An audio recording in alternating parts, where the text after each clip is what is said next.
The Kanlaon Volcano in the Philippines is at risk of soon producing a significant eruption, potentially even its first truly magmatic eruption since 1902.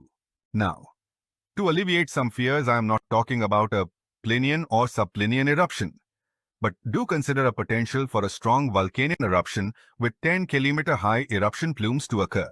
However, a smaller eruption, assuming one does end up occurring due to the current unrest, is still the most likely outcome. Magma is clearly at shallow depths, resulting in what has repeatedly set all-time records in sulfur dioxide emissions at this volcano. These daily gas emission records have been repeatedly broken during the last month, and most recently reached an emission of 11,156 tons a day on September 11, 2024. That is a stunningly high figure for a volcano which is not actively erupting.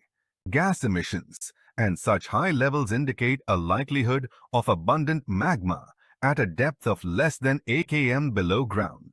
I have received numerous first-hand and second-hand reports of concerned citizens living near this volcano on Negros Island, who for the first time in their lives are detecting a strong and distinctive volcanic smell, specifically the rotten egg smell, characteristic of hydrogen sulfide levels of between 407 parts per billion and 100 parts per million. While no official gas measurements of hydrogen sulfide have been made around the volcano, or if they have been made, they have not been made public, the most likely concentrations are below the 1 part per million range.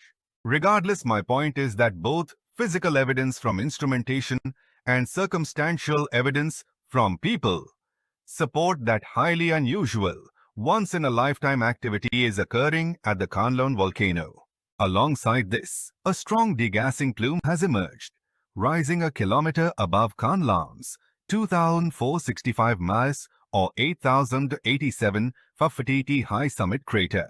Volcanic earthquakes, largely related to the movement of magma, have jumped from a daily rate of 2 on September 5th to 37 on September 10th to 337 on September 11th.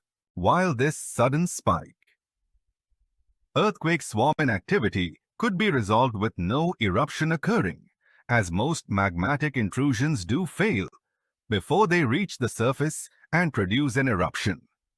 Such absurdly high gas emissions make this less likely of an outcome. If we look at Kanlaon's past eruption, they have largely been preceded by the following warning signs in the month beforehand. Analysis: multiple days with more than 10 daily volcano-tectonic earthquakes, a day with more than 100 volcano-tectonic earthquakes, and the occurrence of short or long-term ground deformation, with this signal directly indicating the movement or subsurface buildup of magma. Well, in the last month, 8 days have had more than 10 volcano-tectonic earthquakes. September 11th saw 337 volcano-tectonic earthquakes occur, and separate portions of the volcano have been experiencing uplift since March 22, 2023 and July of